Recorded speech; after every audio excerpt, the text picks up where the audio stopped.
Let's see who's sponsoring tonight's Hazmat Guys Roundtable. Hazmat 101 Consultants. Hazmat 101 Consultants and their instructors can provide quality consulting and virtual or in-person hazardous materials training for your agency. Owner and lead instructor Bob Cascignano is also available for lecturing at your fire or hazmat conference and has in fact done many speaking engagements across the country.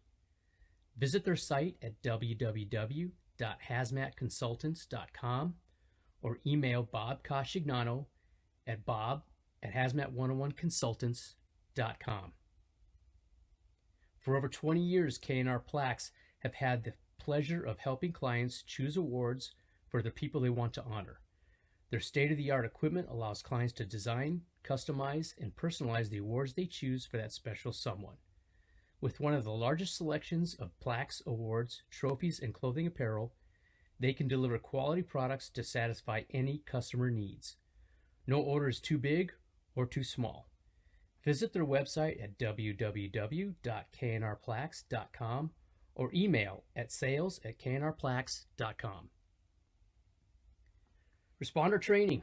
RTE is the leading company in delivering propane training along with emergency response equipment.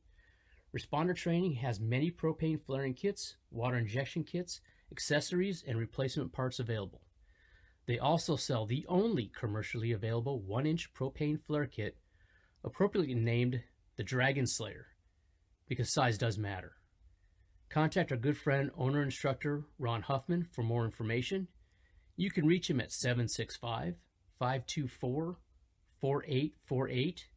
You can email Ron at respondertraining.rdh.gmail.com or peruse his website at respondertraining.com.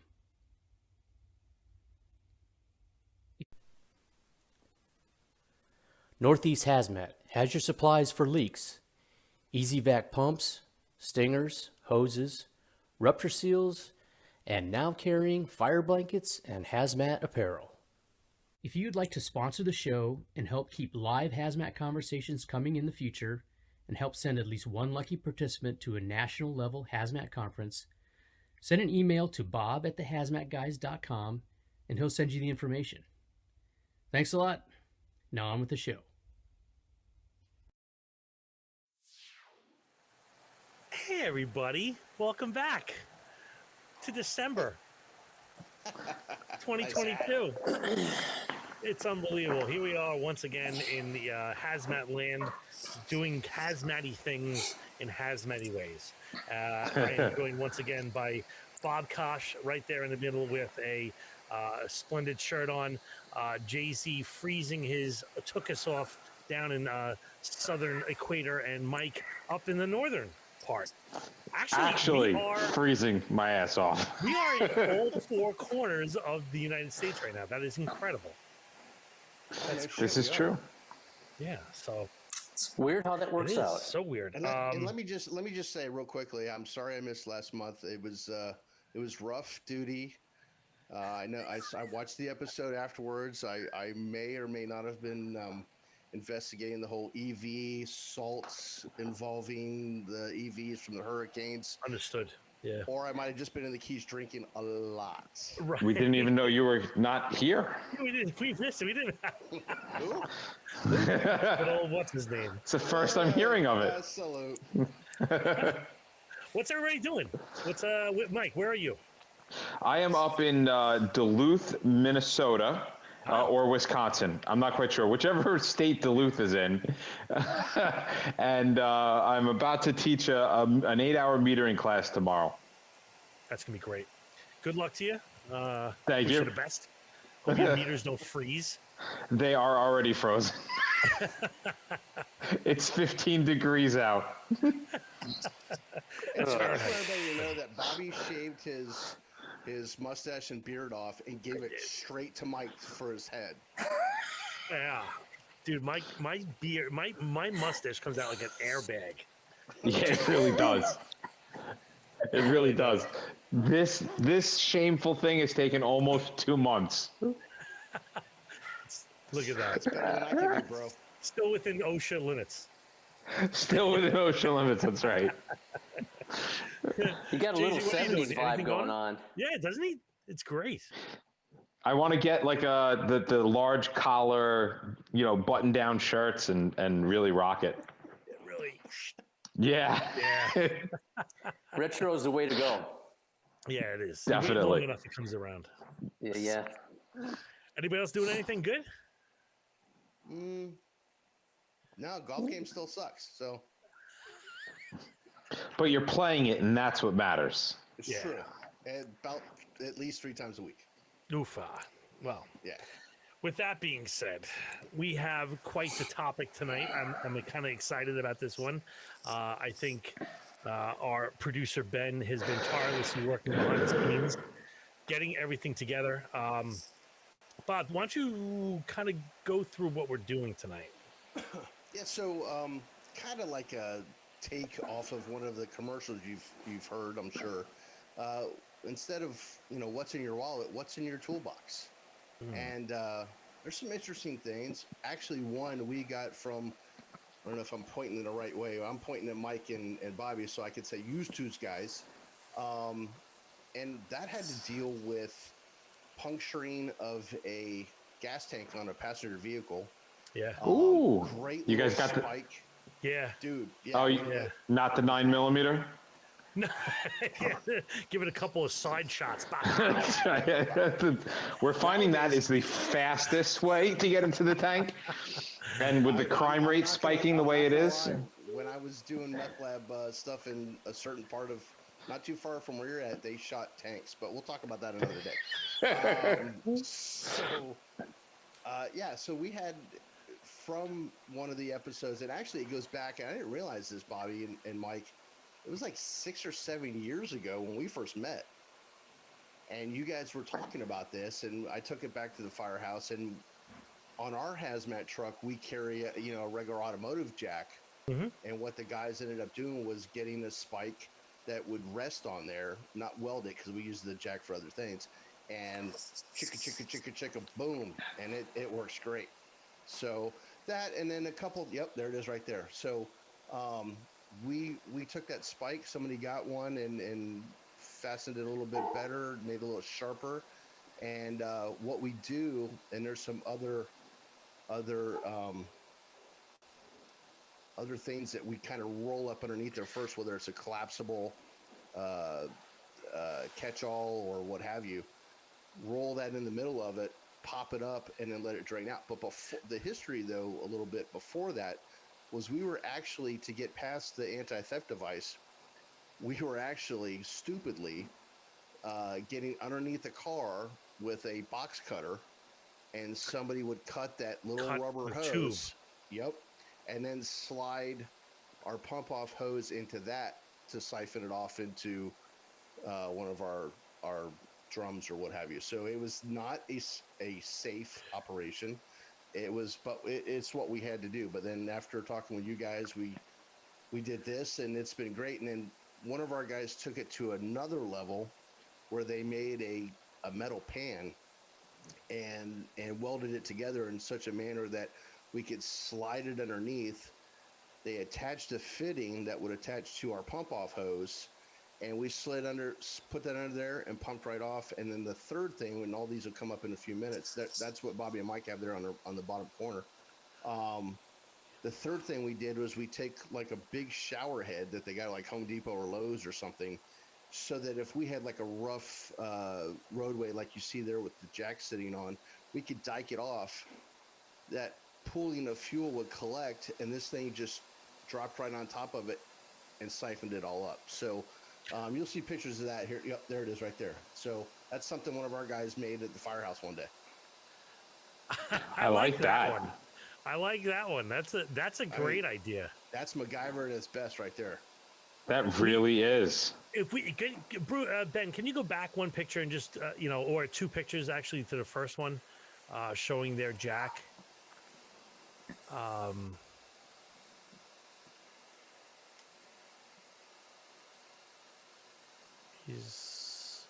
Well, while we're waiting for that, if you look at the top one, so this kind of reminds me of the first iteration of this. This is going back probably circa 2003, maybe 4, where they had the first iteration of what I know of. Again, I don't know of every single team in the planet, but I think we were probably one of the first. All we had was a plate, and it had a spike that was eerily similar to that spike. And so if I And a was 10-foot pole. on a 10-foot rod, it was whatever. We would put it onto a jack and we would lift it up through the car. The problem was, and I see it on yours, is that the spike is parallel on the sides and then goes into its point. So if you drive that thing into the tank, the cylinder holds it in the tank. Right. As opposed to it being pyramidal the entire way down to the base. So now as soon as you stop lifting, it falls out. So on our first iteration, when it drove into the tank, you had to sit there and work the thing to try to get it to drop back out. Remember that, Mike? Yep. Yeah, it was a colossal pain in the butt. And so if they're going for V2 or V3, they should do that point from point straight to base. And that way, when they drive it in and they drop it out, it wants to come out. Right. You know? Good point. Yeah. Yeah. So I guess since it's up on the screen, I'll talk about the one on the bottom, I guess. The scissor? Yeah, that's so that went through a lot of iterations, and this isn't like the gas tank tool show or anything. It just happens to be the one that was. So I told you about the first one, and then we were playing around with just using that same jack with a spike of a Halligan, and we would lift the spike through. And the problem was it was messy. Like, those jacks have a lot of grease points, and yeah, that, like, so this thing is seriously just an expedition jack. We went to the junkyard and we stole it out of the, I mean, we borrowed, we'll give it back eventually. Acquired. And all that is the squad company was doing impalement drills. And so they had a section of wrought iron fence. And that is the bottom part of a wrought iron fence that we cut off into a small slug, like 3 inches, and did a double bevel compound cut on it. And we welded it to the top. And then the nut where you see the rod driver coming out, we just welded a nut to it, just tacked it. And then we'd have 2 or 3 extensions. And one of those, what do you call those things? The speed one. It's just like a rotating speed. I don't even know. Anybody in the group sees it. I don't know if a speed ratchet or a speed driver. That's all we use. And so because you're not lifting a car, you're just putting a pin through the tank. It is surprising how easy this works. It does. You just put it into the tank. We pierce through bus tanks, like those are steel. We just go right through them. Right through, it drops out. A little bit of grease on the spindle and you're done. Back in service. In fact, the only thing that any of the spike tools have a hard time with are the plastic tanks. And that's because the plastic like reforms after you've spiked it. So almost every metal tank we grab these spikes. Plastic tanks we end up grabbing a drill. Yeah, we love these this tank piercing tool. Big fan. JZ, what do you guys do, or do you not have this issue?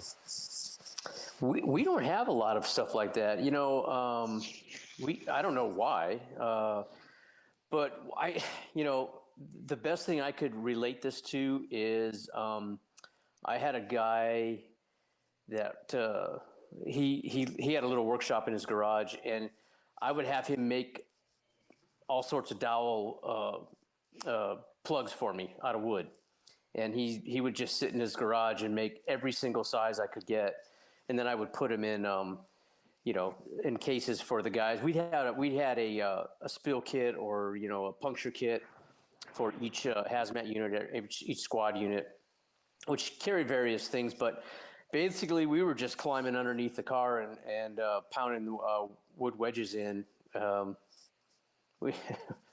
we weren't as sophisticated as this, to be honest.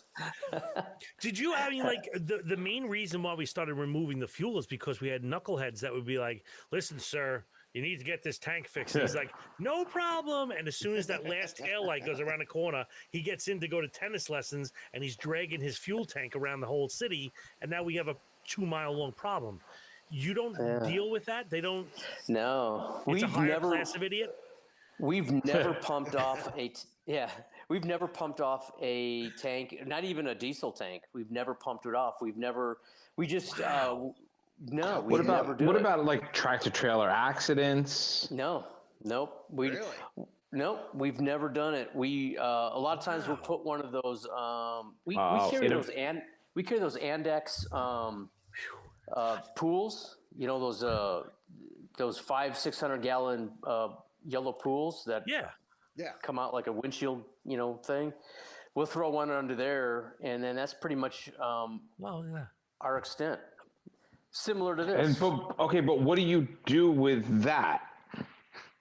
It's not our problem. It's cleanup company. Oh, you guys just walk away. You're like, Yep. Oh wow! it's so hot in the desert, it won't be there in 20 minutes.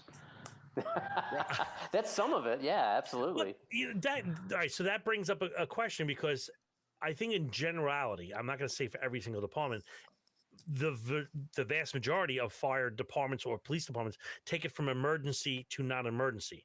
If I have a pool that is that big and the surface area is producing flammable vapors, how do you guys juxtapose it's not a hazard with I can walk away? Well, we're not in the disposal business, I might say, because once we take possession of that, put it into something, then we have to get rid of it, and it's just something we've never done. I don't know any other way to describe it. What will happen is a lot of times what my job was as the 957 safety officer was, we would get it to a point where it's at, it's not going to go anywhere. It's not leaking anymore. And then I would sit there and we would call the city or environmental company, and they would come out and then they would take control of it, tell me what they're going to do. And I go, okay, sounds good. And then they take it from there. Now, see, that's that yellow, what you see the picture there, that's ours. And the yellow pool pretty much was used for the saddle tanks until we could get in there and tap it and start pumping it off. But once we put it into the drums, we would label the drums and do all the stuff you're supposed to do, but we would leave them for the contractor or the local EPA people that would show up. We weren't supposed to take it back to the firehouse, but unfortunately a few boneheads did here and there, and we would have to have the streets and drainage department come by and pick it up. We tell the tow truck company, hey, this is the property of the responsible party and you got to take it with you. Yeah. Ergo making them the responsible party. Right. Oh, that's funny. Yeah. Those huge tanks have awful lots of surface area, which is the surface area is directly proportional to to vapor production, not vapor pressure. The amount of vapor is able to be produced. So if you leave it in an open pool versus put it into let's say a 24-inch drum, I would say you're markedly reducing the vapor production, and then putting a cap on that drum would definitively put it to bed. Again, I'm not looking down my nose at your operation. I'm just saying. I think you are. No, I'm really not. I'm really trying not to. I always say this with the flash point of gasoline and it being always flammable. It always blows my mind that we pump gas into cars every day by some of the people that we go on, and That's a good nobody point. ever blows themselves up. That's a good point. I mean, if you think about it, I always express that. I go, hey, gas is always flammable, but yet we're putting it in our cars a million times a day. and nothing ever happens. Not to say it won't, because we've seen the videos of it, and it amazes me that it doesn't, because we got some pretty stupid people out there. Dude, have you seen Zoolander? Yeah, where this. That happened, man. I don't know what to tell you. That happened. But if we leave a pool of gasoline, in a parking lot, I just, we're probably, I think we're pretty safe. I do love some of the, like, the winter static electricity videos, where they just, they'll pull it out. It's still on fire. It's on fire. They're swinging it all over the place, and it's just, yeah. Yeah, that's adorable. I love that stuff. Yeah, but you know what? That brings up a good point, Jay-Z, is that if you took the label of gasoline off it and we looked at it purely in the tech ref research, scientific research kind of thing, and we looked at this chemical, you would label this as pretty damn badass. But because it's called gasoline, we're like, we deal with it all the time. But seriously, gasoline is pretty badass. It's a possible carcinogen. It's flammable, way below where Mike is in Duluth. It has high vapor pressure. It has high molecular weight, yet is buoyant on stuff.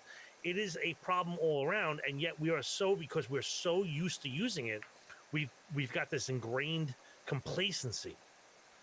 Mm-hmm.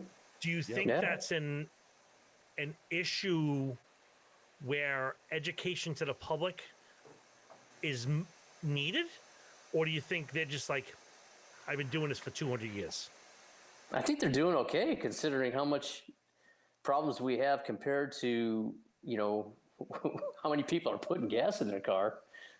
I think if we made it worse, if we told them how bad it was, we'd probably have a lot more accidents. But I mean, if you think of the way that they would go, no, that's not good. I can smoke a cigar while I'm pumping my fuel, can't I? I love it. I mean, it is very much a closed system for the it's with pretty close minor vape. It's a pretty closed system. It doesn't surprise me that we don't have a lot of gasoline accidents. There's very few sources of ignition, and if there was, most of the time when you are generating sparks, you're well into the above the flammable range, inside the tank. So I get it. I can see how there's not a lot of stuff that happens. Until we have a gas shortage and people are putting gas in plastic bags and tying them up and putting them in their trunk. Or we don't need a gas shortage for that shit here in Florida. All we need is one good hurricane and this way, and people are doing all kinds of stupid shit. Just Google today a Florida man. So, but no, we saw it. We actually we saw problems a lot in New York when New Jersey's rates were a lot less than New York's rates before Jersey raised their taxes. We would have people all the time. They'd be filling up 5-gallon buckets, 250-gallon totes in the back of vans, and there were a lot of problems. Yeah. I wish I could show you the gas can that I have. It takes a frickin' scientist to open it up. It is so frickin' ridiculous. All I do is take the cap off and pour it into a funnel because I can't even figure out how to open it. Dude, is that the one where you gotta push the lever yeah. down? Oh, they're horrific. More gas gets spilt with those things. You can buy an old school nozzle online. Just saying. But you can go to a gas station and take the gas nozzle and just pour gas on the ground there if you wanted to. I mean, there's nothing to open it up. I mean, you just have to pay for it. But you take the gas nozzle out. You could scrub clean the apron down. But yet the gas can they buy for you, you can't even figure it out unless you're freaking genius. Right. Most of the time, it blows out of the nozzle while you're filling it, while you're trying to fill the gas can. That's the first thing when you release it. Yeah.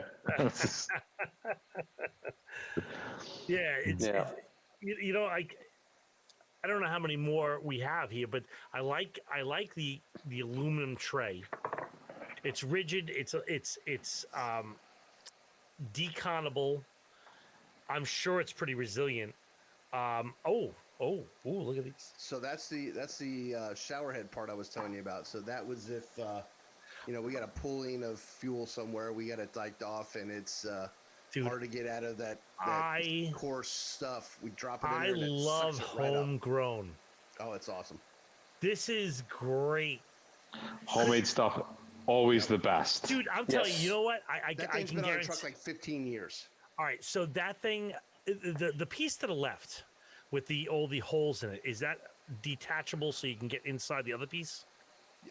Yeah, there's 3 screws, so that's the bottom of the piece on the left. This would be a problem in our firehouse because what would happen is the guy would hook it up to the super pump and he would take that screen off, and when a guy's changing his shirt, he would snap the thing to his back and he would pull the biggest hickey ever to be seen. Don't try this at home, kids. Absolutely have it. I can see that. It'd be like the guy's back would cave in. He'd have scoliosis after that.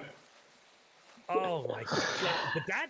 But that's a lot of horsepower pulling through an 1.5-inch port, separated over 12 inches. So you got 12 inches of. Dude, I got to do the math on that. Dude, it sucks fuel up like you would not believe.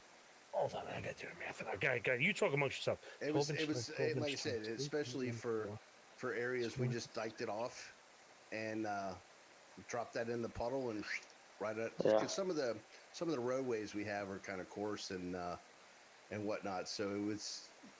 Is it flat on the bottom or is it concave? Yeah. It is flat. Flat. Yeah, it's been beat to shit a little bit, but yeah, it's flat. And then you just have just a pump or a suction unit that. Yeah, one of the hoses for the oh god, I'm trying to remember what type of pump it was, but not Weldon. Trash. I forget. Or Wilden. Now Weldon was our big one we used for gasoline tankers for 306. I can't remember what it was, but anyway, it was one of our smaller hydrocarbon pumps that we used. And we just hooked that hose right up to it, and boom, there you go. If my math is right, I could pull a -5 pounds on a Wilden pump. That's sick. Dude, that's enough to implode drums. That's crazy. Yeah, works great. Love that thing. Pretty cool. I like that design. That's a great design. Is that screen kind of a little bit of a concave in it? Barely, because we wanted it to sit as flat as possible. As flat like as I said, possible. that thing's been beat to shit, so it's probably got a little bit of bend to it now. Unbelievable. I like That's that cool. one. That's a great one. Nice. Yeah. I like that. So. Well, I got to say, staying on the homemade stuff, and since Ron's here, we made ourselves a flare kit years ago, which I thought was one of the best things around until, we got Ron stuff. But that's another thing that we're talking about, tools in your toolbox, man. I tell you what, that saved us a bunch of times. Those flare kits. Oh yeah. And we went from homemade one to now Ron has his, which are fabulous. Dude, we had propane kits since I'm going to say the early 80s, and they're still in the rig. We call them the 3/4 machines because, like, if you lift it, you're going to get disability, 3/4 disability. You're not coming back up. You're going to blow out the old O-ring, and it's like 100-pound pipe. Yeah, it's ridiculous. But Ron's stuff is like professional level. Like you. Oh yeah. When you put that on, it's streamlined. It looks, and again, this could be construed as an ad, but I'm telling you, the difference between our old school stuff and our new school stuff is marked. The old school stuff had no frills; it had nothing to it. But the new stuff is so slick and so fast. It's almost like there's almost like wizardry behind it. Wizardry. Like it's just done. It's FM. Yes. Indeed. Well, we loved our flare kit, even though it was a tire rim, and then to a stack, and and it worked. It worked fine, but Yeah, you know, there's something cool about homemade stuff. yeah, it is. It is. It doesn't, it doesn't come in a nice, neat case, but it does work. And I think, there's probably more of stuff like that out there, especially in the hazmat world. These guys that, sit around either on their bar stool or at the firehouse and go, we could do this and make this, and that would work. I love it. And mess around with it. Yeah, I do too. I love it. I love all this stuff. Ben, what do you got next? There's a couple others I think Ben has. Oh yeah. Oh yeah. I think we got some natural gas line stuff. There we go. See, this is something we don't do At all. We got natural gas leaks all the time, but I think because we have the utility company like minutes behind us, they always end up we literally stand there with our meter in our hand. So See, I can't believe you guys do that. I say this all the time because our gas company do not wear turnouts, and they usually are dressed, and they go in IDLH atmospheres, and you're like, I don't understand that. That makes probably no with a sense to me. cigarette hanging out of their mouth. Yeah, a big cigar. Yes. 100%.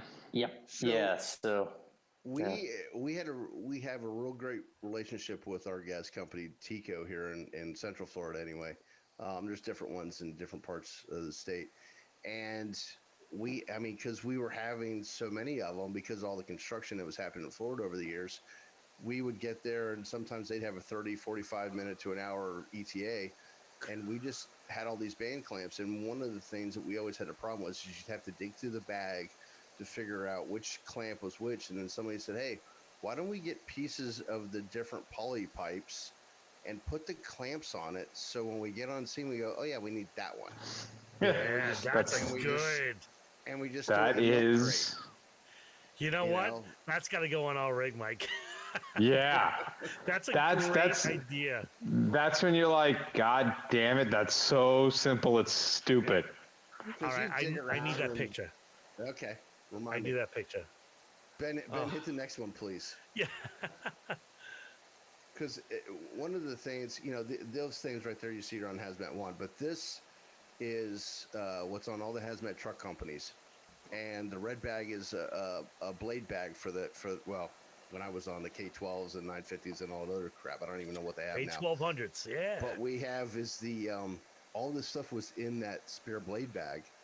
And so you got the band clamps. You've got the little plungers that you would just stick in the end of a hose, a gas line, and hit the butterfly, and it would just expand open. And then the little small black things, we call them the Chinese finger clips. I don't even remember what the hell they're called now, but we would actually jump in the hole, and it was like a rodeo thing. You jump in it real quick, cut the pipe, slid it on there, and then it was just self-locking. There you go, and it just locks on the pipe on the supply side, and you're done. It's And like then what happens is the gas company come in and tag into that and keep the operation going. what the hell is shark bites? shark Yeah, bites. like a shark bite fitting. Yeah. Yep, Yeah. I couldn't think of the damn name of it. So, and then Ben, if you can go back one.